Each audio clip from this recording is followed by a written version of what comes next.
Okay,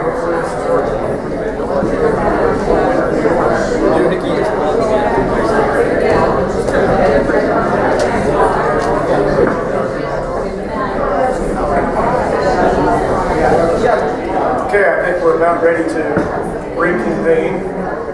Is our technology back there ready, Bob?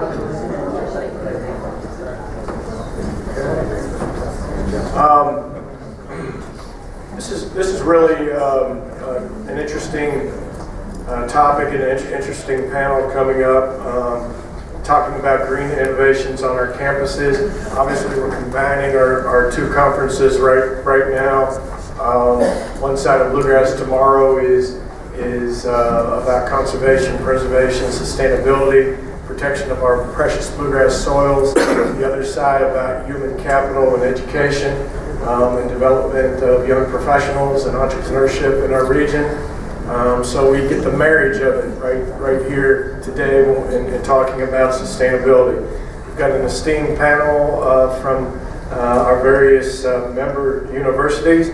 And our moderator today is Bobby Clark from Sustainable Business Ventures, who chaired our Bluegrass Forever Green Sustainability Summit. So Bobby, I give it to you. Good afternoon. Everybody awake? We appreciate you being here. This is an exciting opportunity for us to put this kind of panel together. There's been a lot going on in sustainability in Central Kentucky, and this gives us an opportunity to show that. As Rob said, I'm Bobby Clark. I am president of Midwest Clean Energy Enterprise and president and founder of Sustainable Business Ventures, and served on the board of Bluegrass Tomorrow for the last 5 years or so, and chairing this committee and effort. It was originally called Green Vision. It's now called Bluegrass Forever Green. We've had about 80 people that showed up next door to sit around and learn about what was going on in sustainability throughout Central Kentucky. There's a Louisville Sustainability Council, a Green Umbrella in Northern Kentucky, Cincinnati, doing great things with hundreds of citizens getting together in action teams to make a difference in our communities and our environment. And I don't have a short bio on each of the folks, so when they come up, I want them to just tell you a little bit about themselves, and then they're going to have presentations. We have here today Nancy Began from Transy. Natasha. I put Nancy, it's Natasha. She didn't care about mispronounce her last name, but we now have Natasha right. We have Patrick McKee from EKU. We have Shane Tedder from the University of Kentucky. And we have Joan Pauly from Berea over here. And we have Billie Hardin from KCTCS. And Preston Miles from Center College. And Jason Delambre, he's my business partner, but we also run and manage the Kentucky College and University Carbon Consortium. He'll tell you a little bit about that, some of the activities not only going on in Central Kentucky, but at Western and U of L and some of the other things. So there was no particular order, but I have my daughter who's doing the PowerPoint in the back. Call up UK first, so we'll start with Shane Tedder.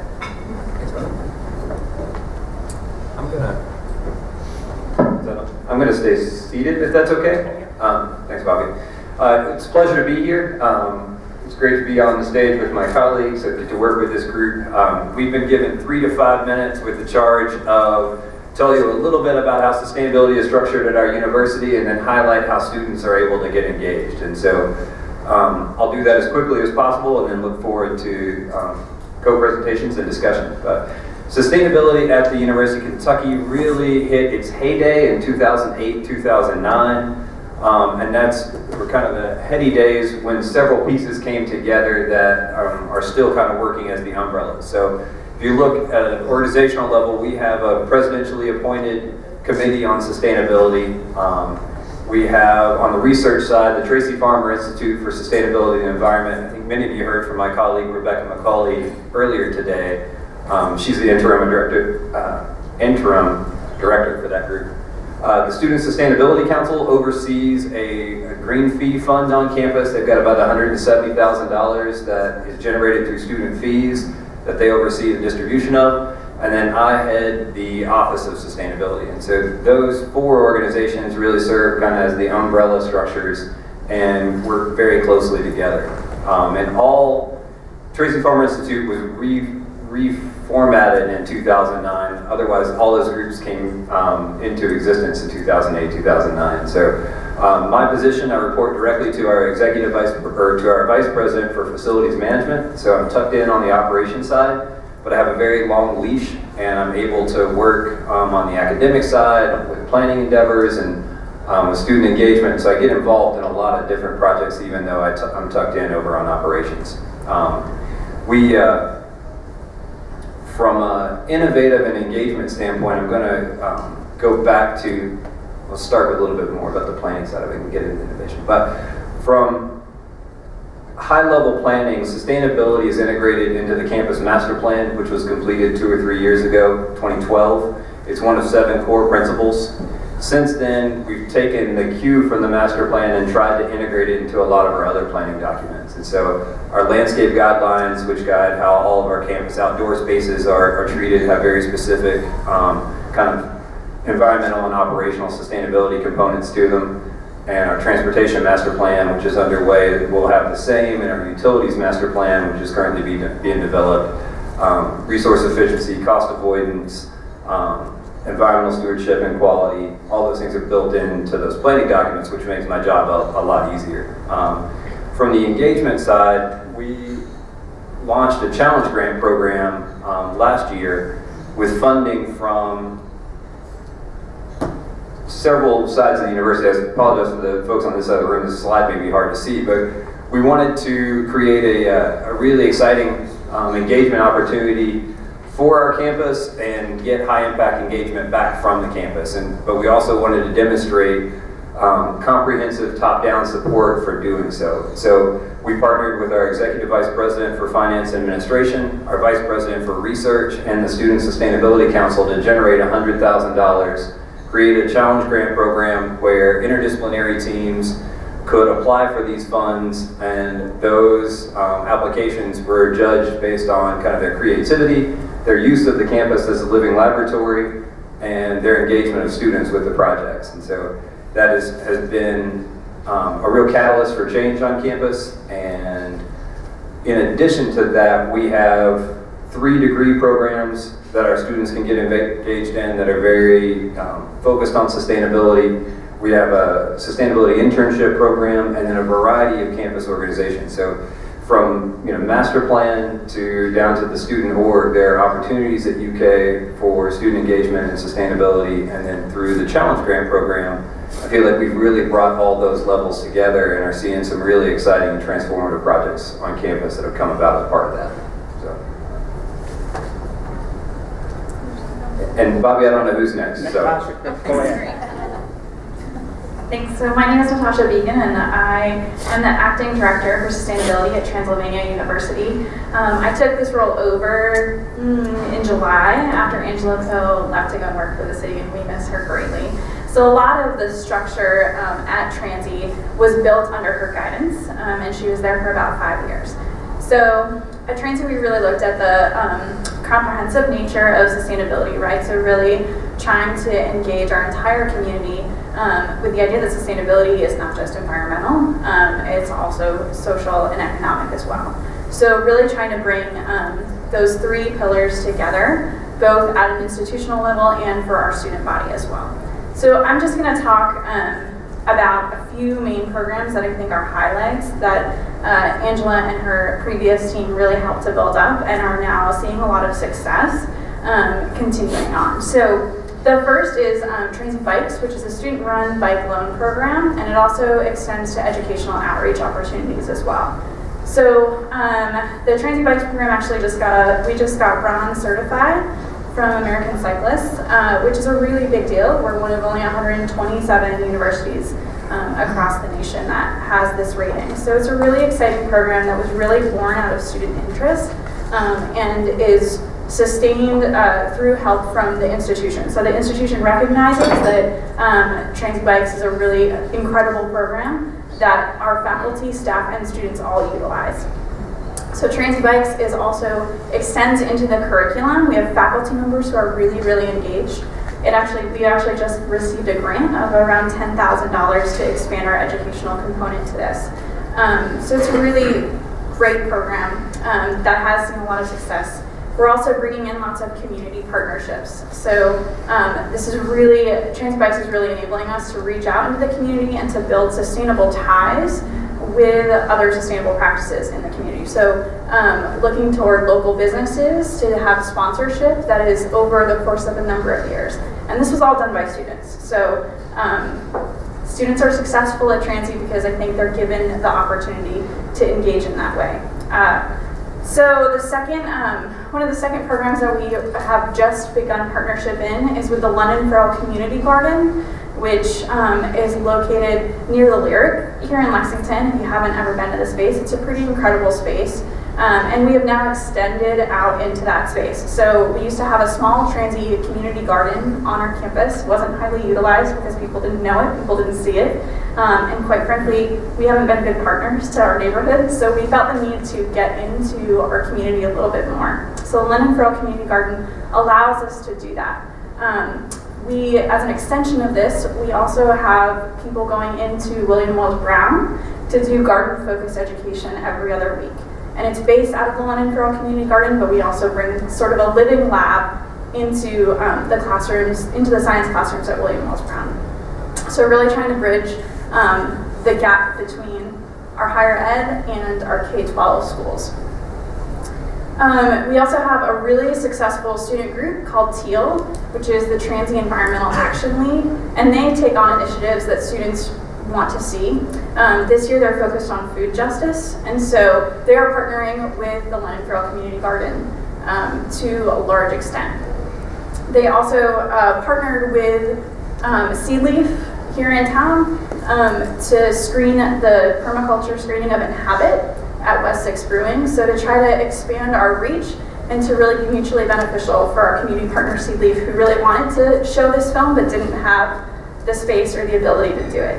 And so our student group partnered with them. So I think at Transy, right now we're really focused on creating opportunities for the students to recognize the assets in the community that the community has and not going out on our own, but really plugging into successful things that are already happening and helping to promote those opportunities. So, and lastly, we have a satellite desk now at the Plenary, which allows us to continually create networks, and it also allows us to expose our students to economic development here at Transy. So, excuse me. Casey, I'm Billie Hardin, and I really appreciate the opportunity to share with you about the sustainability initiative that's going on across our system. In order to really understand our system, our sustainability initiative, you have to understand that we are a system of 16 colleges spread across Kentucky. We have a mission to be the primary provider of college and workforce readiness, transfer education, and workforce education and training. I bring that up because our sustainability initiative is very much tied to our mission. At KCTCS, sustainability is about being green plus. That's why we have called it the Green Plus Initiative, and we have a vision to be a leader in practices and training opportunities to create community engagement.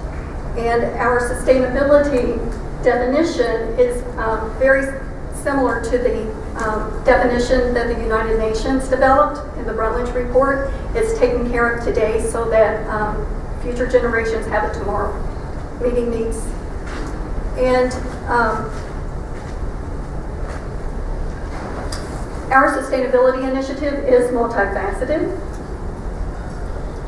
And in the multifaceted nature, it touches every part of our institutions, from everything from our administration on down to our students. We asked, David Cooper Ryder asked, how do we turn the social and global issues of our day into bona fide business opportunities? We flipped that and asked, how do we turn those opportunities into bona fide educational opportunities? And the way that we do that is we promote sustainable communities inside and outside of KCTCS, reaching out not only to our student body, faculty, and staff, but the communities where our colleges serve. And this is an illustration of how we take an all-encompassing approach towards our sustainability initiative. Each of our colleges is asked to develop a local sustainability plan based on a framework that was developed in collaboration with each of the 16 colleges. Central to that is engagement with students. And how do our colleges carry that out? How do we achieve the triple bottom line of social, environmental, and economic sustainability? Well, of course it's easy. Not.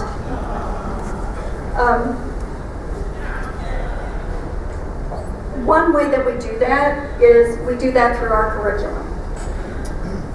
We do it through sustainability-focused courses, sustainability-related courses, and sustainability courses that are identified as being sustainable. We have a multitude of classes and programs that have a sustainability component incorporated into them. Bluegrass Community and Technical College is is the only KCTCS college that offers an environmental studies program. We recently have added a sustainable agricultural certificate as well as a sustainability 2+2 program. And speaking of Bluegrass Community and Technical College, they are one of the leaders in KCTCS related to sustainability. They received Tree Campus USA designation, which in itself incorporates a service learning component for students. The Newtown campus, the classroom building at the Newtown campus was one of the first, well, it is the first KCTCS LEED certified building in the system, and it achieved the gold rating. And in regards to the Newtown campus, students are working to refurbish a walking trail that existed on the Eastern State Hospital. They're planting native plants and trees to make that a more enjoyable walk. Bluegrass has a tremendous outreach to the international student population. They have received national recognition for their Latino leadership and experience camps. And the Peace Mill Garden is exemplary of what a true community garden should be. It incorporates support from faculty, staff, and students, and it recently served as a living lab opportunity where the students from an electrical technology program work to install pumps so that faculty and staff and students don't have to carry water to water the plants. And let's see. The Bluegrass also hosts an annual Peace Fair, which is a community outreach, and it draws hundreds of people each year, and that is a collaboration with the community. This past year, the college partnered with Bluegrass Green Source and several other entities in Central Kentucky, as you can see on the screen, to host an Earth Day focus in Broil County focused on water. And Bluegrass is not the only college, KCTCS college in Central Kentucky. Oddly enough, Maysville Community and Technical College has some counties in Central Kentucky that it serves. And Maysville has really taken an interest in promoting sustainability in the community. They have a disc golf course that they put up, and the faculty work with the students in the Kentucky Department of Fish and Wildlife to restock trout in streams. That's also a collaborative effort with both the college students as well as area high school students. They've recently established 2 wetlands on their campus, and they have a farm and family night. It's an annual event, and this year it focused on organic farming. And they also engage students in art competitions. The most recent one relates to recycling. The winning sign got to be displayed across the campus. And they too have a they too have a community garden, and they also have compost. They also do composting. So Of course, at the system office, we're also partners as well, and our primary service is to provide leadership service and support both at the national and state level. We support the Kentucky Association for Environmental Education, the Kentucky Environmental Education Council, the Kentucky chapter of the U.S. Green Building Council, and the Kentucky University Partnership for Environmental Education, and a new initiative that we're engaging on is a Green Schools Coalition, which is focusing on establishing a green school in every county in Kentucky. And thank you very much.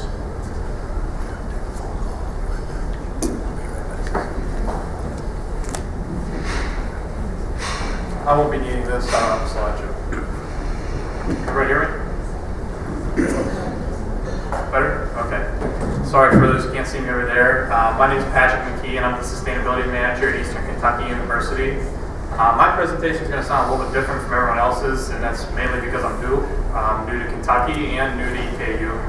My department was just created back in August, so I've only been here about 2.5 months, so go easy on me. Since taking the helm back in August, though, I've been working on developing the sustainability vision for the university and kind of laying out the roadmap to achieve it. I've also been working on building a network of key leaders who will be essential to driving programs and initiatives forward, and also helping meet EKU's sustainability strategy. For those who haven't heard, EKU is currently in the process of adopting a new master plan for the continued long-term growth and development of our campus.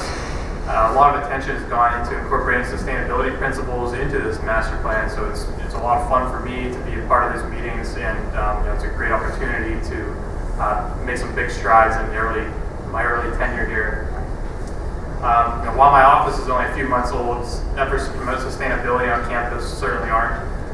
Before my arrival, sustainability initiatives were led by a faculty and staff cross-functional committee called the Responsible Environmental Stewardship Committee, and also by our student sustainability organization, the Green Crew.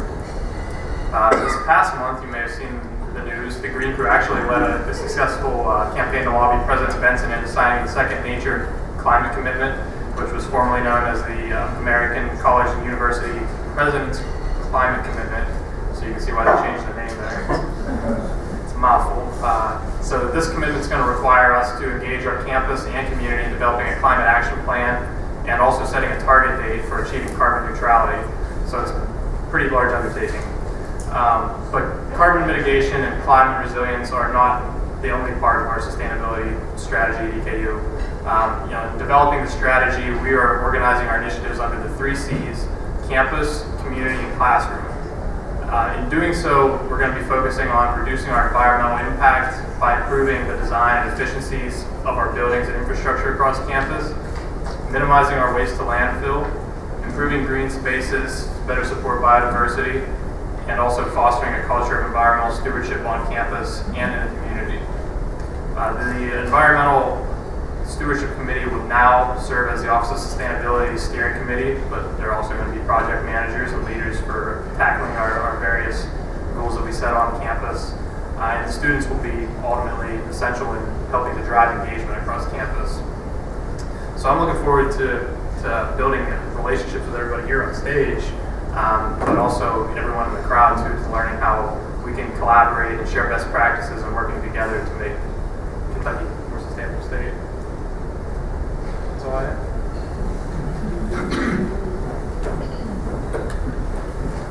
Hello, I'm Preston Miles, and I'm with Center College in Danville, Kentucky.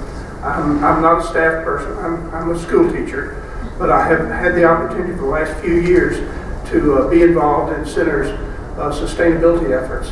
And first I want to thank Bluegrass tomorrow for the opportunity for us to come and speak with you in this community.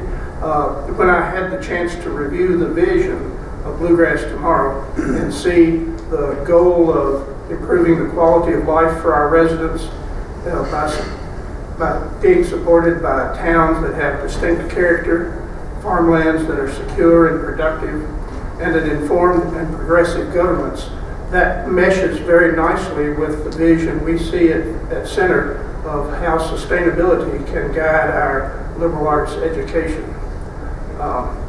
As institutions of higher education, We have significant responsibilities in our communities. We're often significant employers. We often are significant landowners. And from that respect, we have a responsibility to lead in the mitigation of climate impacts, reduction of greenhouse gas emissions.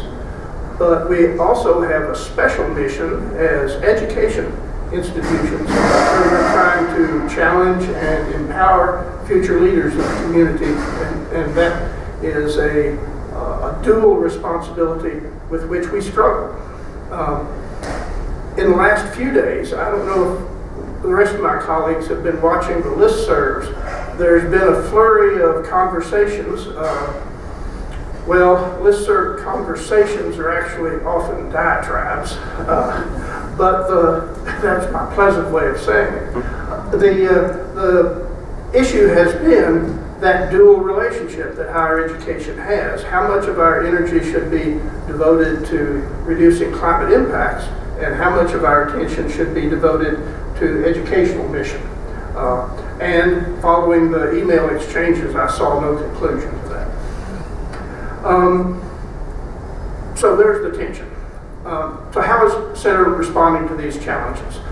We have 5 minutes. I'm going to take just one or two to talk about some things that we've done as an institution, but responding to Bobby Clark's suggestion, I want to speak mostly about what students on our campus are doing. So institutionally, what are we doing to attack the greenhouse gas emissions? Well, President Roush was one of the initial signatories of the then ACU-PCC climate commitment, now the Second Nature climate carbon commitment. We're institutionally working at every opportunity where we have major remodeling efforts to incorporate best efficiency for electricity and natural gas consumption. All major buildings have, in the recent past, have been LEED certified by the U.S. Green Building Council. That has really become such a part of our campus culture that I really can't imagine that we would not continue that with future major building efforts. So as a result of those activities, energy efficiency and remodeling projects and high standards for new construction, we have been able to hold our greenhouse gas emissions constant, fairly level, over the last 7 years that we've been studying them. And that is in contrast to the fact that in those 7 years we have increased our building space under roof by almost 30% and our number of students by almost 20%. So we are in fact becoming more efficient, but we are not actually making that progress that we would hope towards climate neutrality. But that's not the interesting part. More interesting is what our students are doing. Since 2000, and those of us on the college and university side realize that student organizations and student enthusiasm waxes and wanes. Student groups are strong and student groups are weak. And in the last 3 years, we have really enjoyed an uptick in both membership and attendance, and in particularly the level of challenge our students are taking on. Since 2010, in 2010, Center students passed a resolution authorizing the purchase of renewable energy certificates from the Mother Ann Lee Hydro Station. So what those purchases have resulted in, about 20% of the electricity used on our campus is from renewable sources. That's a great connection. Probably even stronger aspect of that is the Mother Ann Lee Hydro Station is only about 15 miles down the road. So we're able to take groups out there 2 or 3 times a year and let them see actually how it is possible to have significant sources of electricity from renewable sources in our state. Our student organization is called the Center Environmental Association. Not a very creative name, not as good as teal. Teal was almost green. Our student organization is very involved in the statewide Kentucky, the KSEC, which I think is Kentucky Student Environmental Coalition. which all of our campuses participate in. Our students have been a little bit challenging in bringing speakers to campus. Just last week we had a presentation by Avi Bashir about climate justice and how the transitions that are going to occur in our state, particularly in eastern Kentucky, have to be balanced with justice for all social groups. Our student group are active in the Green Revolving Fund. We've established a small Green Revolving Fund on campus that will support major engineering improvements to building facilities. Now that's just an example of a few things. And I'm going to mention one more thing that I think we may share because it really came out of the KCUC2 effort. And as we get to questions, I'd like for us to get a chance to talk about that. The reusable takeout program and the energy efficient refrigerator programs that we've been doing. I suspect they have, details are different on our different campuses, but the impulse is the same and the benefit they provide is the same, as those are hands-on, immediate examples of how our students are contributing and learning about important principles of sustainability. Jason Delambre. Actually, I'm going to turn to Joan first from Berea. I gotta get up there so I can see my PowerPoint.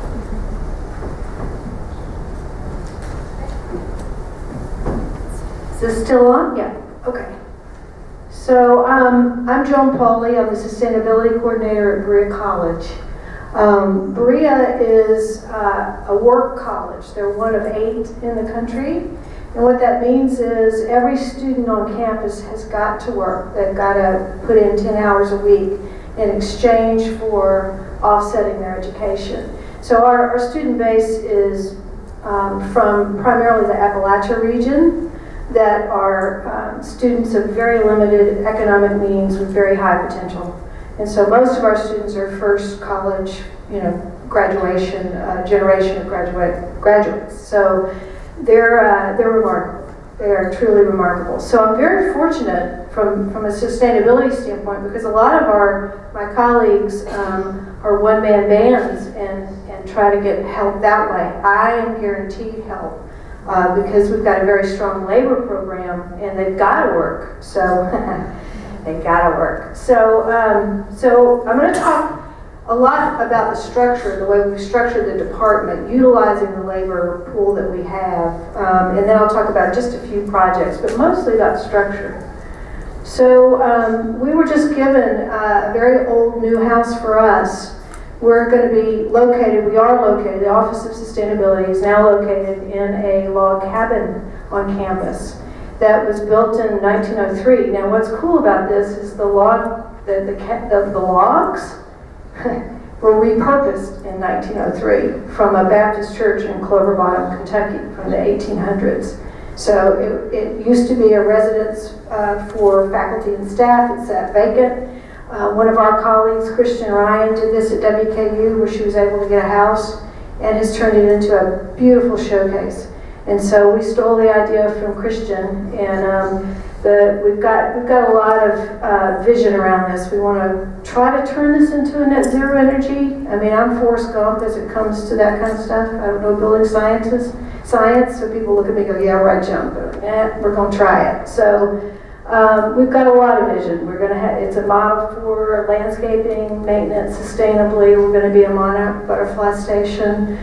We're going to have sustainable gardens, and we have a kitchen there. So my students are literally cooking up a lot of ideas to use the kitchen. So the one thing that I'm most excited about this year, that I was able to triple my labor pool, my labor staff. Because the will is there at Berea to do sustainability to the highest level, they asked, what did I need? And so I thought about, universities, colleges are small cities. We have waste diversion, we have water and energy.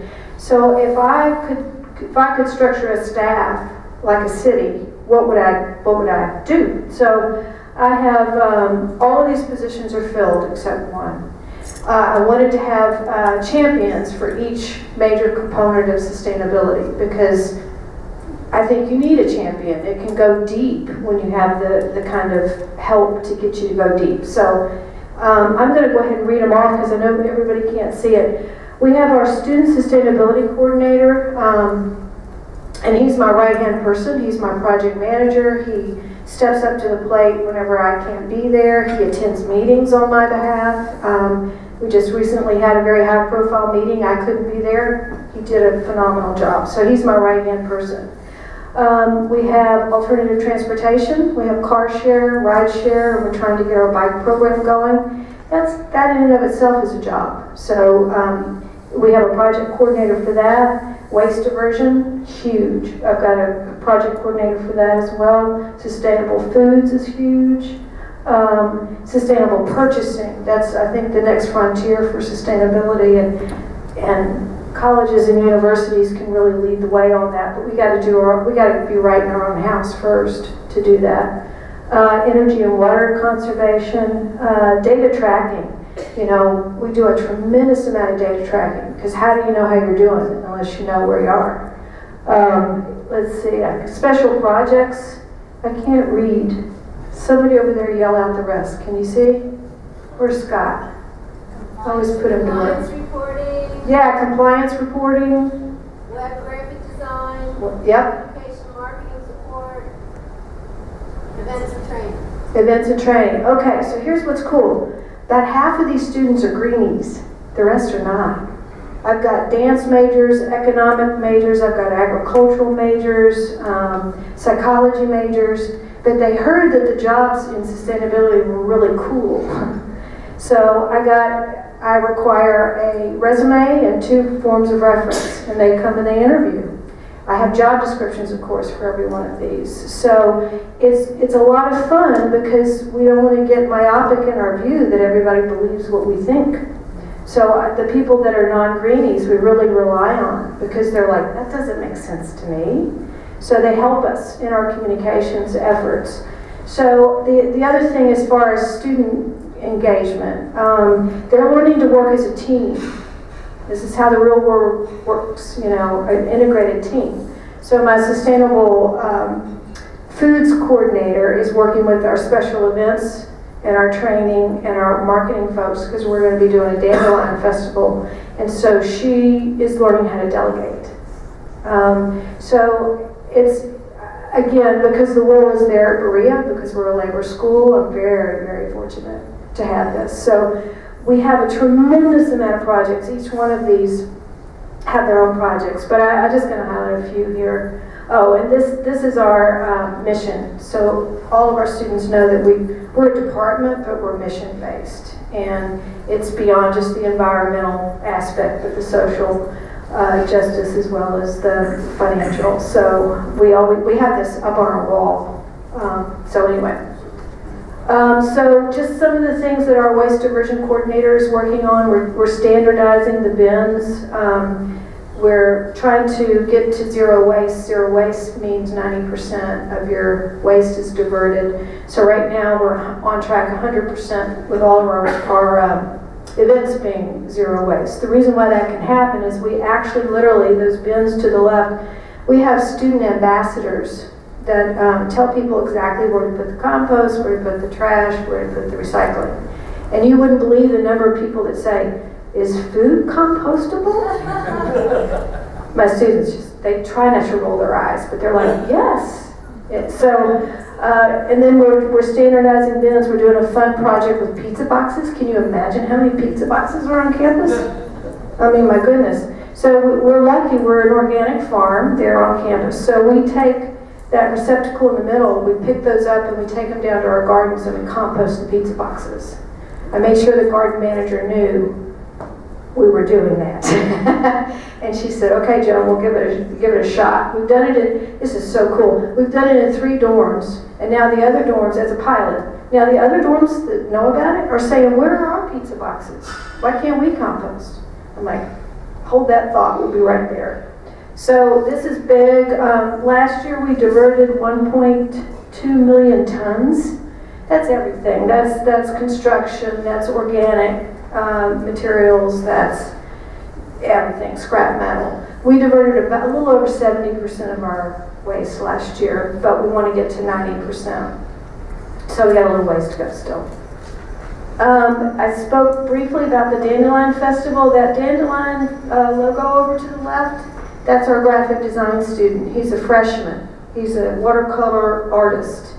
Who has that on their staff? I mean, it's amazing. So he developed that for us. And I want to invite everybody. It's going to be April 16th. The vision of it is reimagining the American landscape. So instead of killing our dandelions, let's celebrate them. They're edible. They go in teas, they go in wine, they go in all kinds of things. So we're going to have a cooking contest. We're going to have workshops in the morning. We're trying to reframe how we think about our American lawn. So she's in charge of that, and then we've, of course, got our gardens that we're putting in. My right-hand person is working on bike stations, getting a green events form done. You got to make sustainability easy. You just do. So our departments work through the brain damage to make it easy, you know. And then you have to communicate it. That's why I'm so lucky to have the staff that I have. And then Preston referred to the refrigerator project. This was student-driven. They began to notice that there are refrigerators on every floor. And then some of the students inherited from families. There are some dorm refrigerators, and there are like 2 in every room. And so our students got really curious about how many do we have on campus. And so we counted every single one. We figured out it's over 50%. And the greatest concentration was in the first-year residence halls. So we used the energy watt-stop method, and we figured out exactly how much energy those refrigerators were pulling, how much money we were spending, and if all of those dorm refrigerators were Energy Star with a 36% energy savings, we would have saved ourselves over $6,000 last year. This is on dorm refrigerators alone. You know, that's not everything else. And then if you project it out and we did nothing, you know, we're going to be spending a lot of money on electricity just to power those dorm refrigerators. This was all student-driven, completely 100%. I just stood in the background and went, yay! Then we have to look at carbon emissions, of course. You know, so if we did nothing, we're in 10 years, we're looking at 1,320 metric tons. What does that really mean? That's 1.4 million pounds of coal to power our refrigerators. So here's the cool thing. So I sit on the side. The students presented to our president and our vice presidents and said, these refrigerators can pay for themselves. If we bought every single first year in a first year res hall an Energy Star refrigerator will pay for themselves. They said yes. The parents were dancing in the aisles. They didn't have to bring refrigerators to campus. So, and we didn't even factor in the manufacturing costs. You know, to plunk down, 200-300 refrigerators every year, get them manufactured. So, and this inspires students because when they see, we all have to know we have to make the difference. And so when you can get a concrete win, it's a win for all of us. So, there we go. We'll turn it over to Jason. Thanks, Jen. Hi, everybody. Jason Delambre. Thanks for having us here today, and really honored to be up here with these guys. I work with a lot of these guys, and you've seen just little tidbits of what they do, and they're some of the hardest working people I know in the state. Their job is constantly being pulled between educating students and responding to administration, as well as meeting deadlines and goals set by the university. And so really impressed with who we have working the state, on this stage, as well as in other schools who aren't in central Kentucky.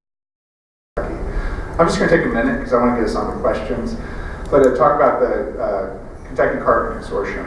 And for the last 2 years, we were working with MESA, Midwest Clean Energy Enterprise, to launch this effort. And really, it's pretty simple. Taking all these great ideas that all our schools and universities are doing individually and start to figure out how do we cross-pollinate them and get these ideas. What are the best practices? Who has the best biking share programming? Can we get all the other schools to take that idea and run with it? Who's doing the best composting?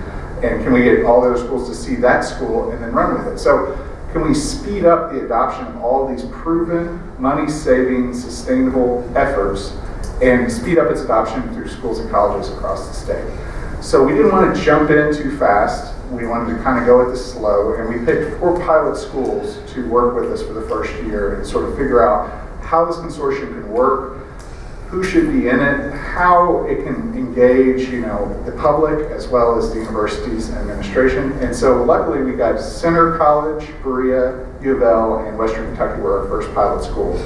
And we had 4 meetings over the year. We'd get together, have these long sessions in which we would talk about everything we're doing and what they're trying to do.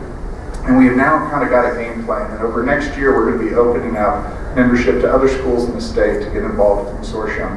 And it'll be very much based around best practices, education, conferences, sharing, experts from different schools, and really just trying to get all the schools working together so we can really move the state forward.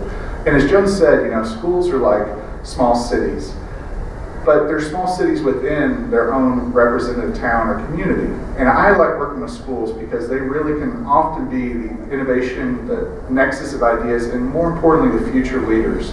And so if we're starting to work with schools, we're starting to get people familiar with these concepts like Joan's doing with her students and everyone's doing with students on campus, that's who's going to be our leadership in Kentucky going forward. And so if they understand these concepts, we can really, as a state, be able to grapple with them and be able to leverage them to the most possible. So with that, I'm going to turn it over to Bobby, and we're going to open it up for questions. But thank you guys very much. Have all of you all been on the stage together before? This was an exciting opportunity, even though I somewhat live and drink all the Kool-Aid. There's stuff I hear every day about new stuff that they're doing. Did you mention your dorm? No, I didn't. Her dorm over at Berea is the greenest dorm on the planet. What is it, the Living Challenge? Yeah, it was a LEED Platinum building, and when It's a LEED Platinum, and it also achieved the Petals for the Living Building. But when it was submitted, it had scored the highest LEED points of a building of its type in the world. Now, somebody may have beaten us, but at that moment in time, which we're going to live on forever, we were the greatest in the world. Berea, Kentucky. Great. Now I want to open it up for questions. Colleen? Okay, so I applaud all your efforts at the universities, and I've met several of your sustainability coordinators. I know JCTCS that's in Louisville and Ladum's doing great work. But so Billie, kind of towards you if you could answer this, but also for all of you guys if you ever want input. So we're thrilled that University of Louisville has kind of followed in your suit to get sustainability as a curriculum degree. Now they're going to get their master's degrees and other higher degrees in sustainability. So my question is, what are we going to do when we have hundreds of sustainability trained professionals graduating from your programs, and where are they going to get hired, and how do you teach the businesses that are going to hire them that this is important in every department within their organization? That is a great question. My understanding is that business and industry are looking for individuals who are knowledgeable in sustainability, whether it relates to corporate social responsibility or on down to having the actual green skills to calculate carbon footprint. So I think the jobs are there. Sustainability is a more well-rounded degree where it doesn't necessarily focus on any one particular subject, but it touches on a multitude of different subjects, and it's very applicable to any industry. Okay, back there. I have a question about using local foods at the universities, and this goes out to any of you. To meet the goals of sustainability, how are universities using local food in their cafeterias? Yeah, I can say Berea uses about 23% local. Part of it is that we have our own farms. We're very fortunate in an organic garden. But we're a Sodexo site, and they have a sustainability coordinator for them on site with us, Kate McClellan, and she's worked really, really hard to work with our local food providers. Sodexo kind of came kicking and screaming, so she brought them along.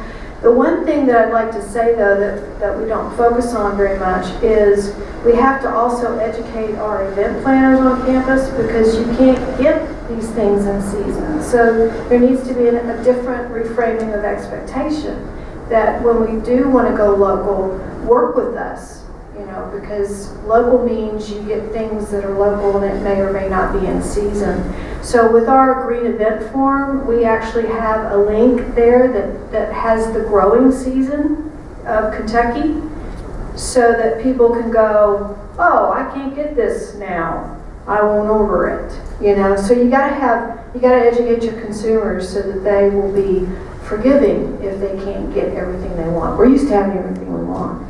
So, but it takes a lot of work on both sides. Still on.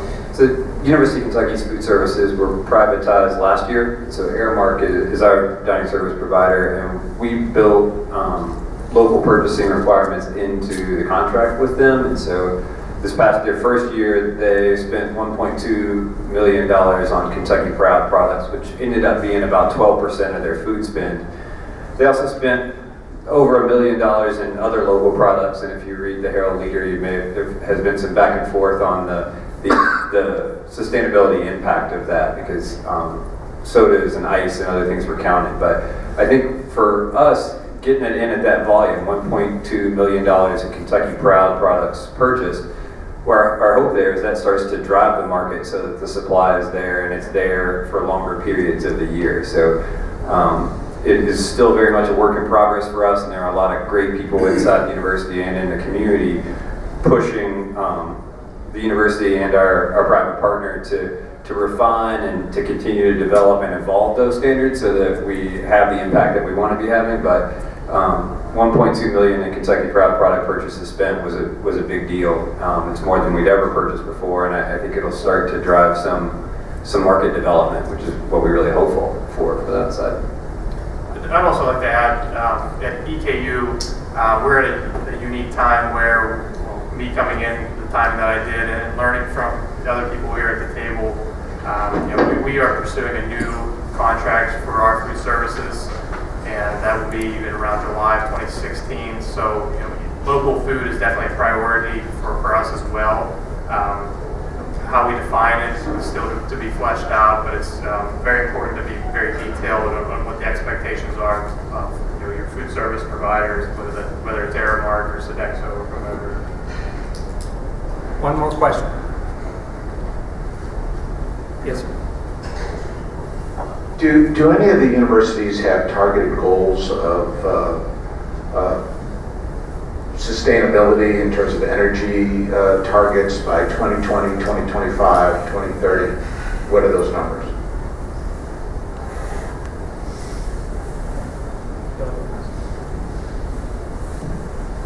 At KCTCS, we are part of the White House U.S. Department of Energy Better Buildings Challenge, and as such, we have established a goal to reduce our energy usage 20% by 2020. Center's been a member of the President's Climate Commitment since it was developed, and in response to that, we set goals for overall greenhouse gas emissions and climate impact, and our timeline is 25% reduction, and this is relative to 2008 when we started, 25% reduction by 2020, 50% reduction by 2030, and climate neutrality by 2040. A generational strategy. Probably like most organizations, the majority of our climate impact comes from the natural gas and electricity used to operate our buildings. So the electricity use is a major aspect of that goal towards reaching climate neutrality.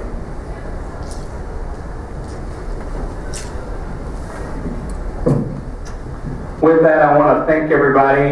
We are going to have a 1 hour more session over at the tent here at the Marriott. to have the report out. We had 80 people, 5 working groups that had 2 sessions each to identify things that are important for Central Kentucky. This program is going to continue. The action teams will meet probably monthly, and then we'll have periodic sessions like that before we bring everybody together. And with that, I want to thank everybody for coming and thank these wonderful people to come out of the day to share the story.